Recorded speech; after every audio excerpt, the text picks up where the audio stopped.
Something has happened.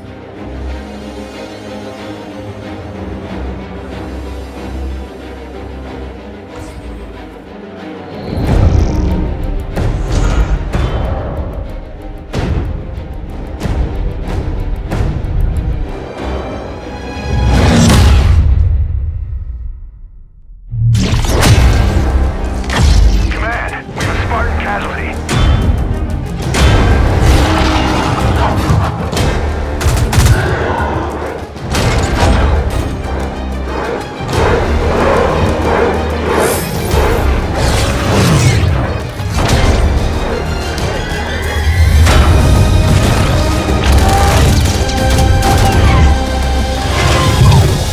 28 years, Professor.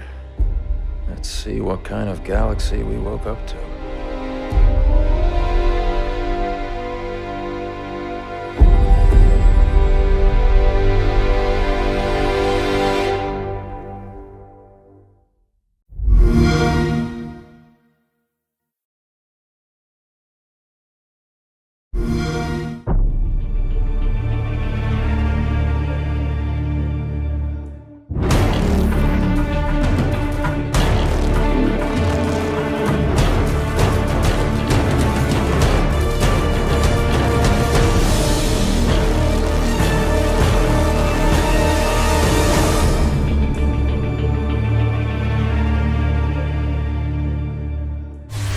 "28 years, Professor. Let's see what kind of galaxy we woke up to."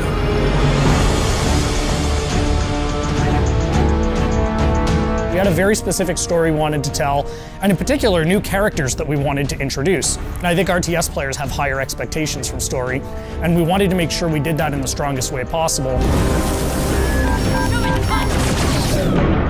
At the end of the original game, the Spirit of Fire and its crew were adrift in space. The crew's in cryosleep, and fast forward 28 years later to Halo Wars 2, they awake to find themselves above a Forerunner installation. Halo fans, especially those who've played Halo 3, will recognize it as the Ark. It's the largest and most powerful of the Forerunner creations, and it's also the birthplace of the Halos. It's literally the place that made all of the Halo rings, so that's the kind of power that's contained there. The only connection they have when they wake up is a small signal, one emergency beacon, that's coming from the surface of the Ark down below. We wanted to put everybody in this position where things are different, things are new, no one's really sure what's going on. You know, Isabel is a very different kind of AI. She's a logistics AI. She's not a military AI. She is not like a Cortana or a Serena. She shows up in a way that we haven't seen AIs behave in Halo before. She's freaked out. She's seen all of her friends die. She's seen her outpost destroyed. She's a little trepidatious, does not want to stick around. She warns them that something bad is still on the Ark and that they need to run away.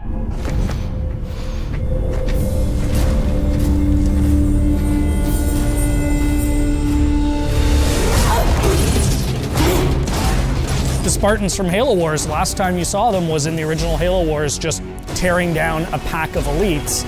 And here are those same Spartans being taken apart by one guy. Who is this guy? They meet Atriox for the first time. He surprises them. The Spartans expect a brute, they get much more than a brute in Atriox. There's actually more to this guy. He's not just a really strong brute. He's good at tactics, he's good at outthinking his opponents. That was the genesis of that character, of what if one brute was not only stronger than the others, but also incredibly intelligent.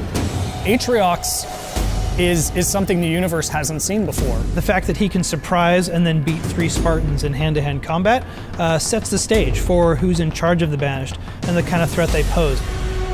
From a visual standpoint, we wanted to carry over enough of the original Covenant technologies, but at the same time, being in your face, more about hard hitting and close combat.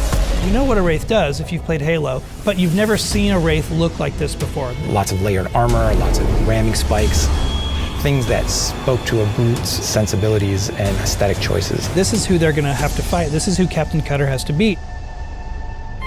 Our astronavigation system can't pinpoint a location. We're not on the map anymore.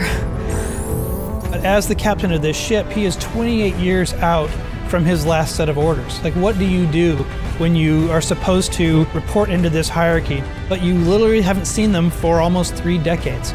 We didn't drift out of the galaxy in 28 years, Professor. The crew wakes up, they have no idea what's going on, and he comes across this massive banished force. He's always chosen his crew over his own advancement. They've been through hell and back, and they wake up in this universe they don't understand, and he's going to do whatever he needs to do to protect his crew. And that sets off a really fascinating face-off.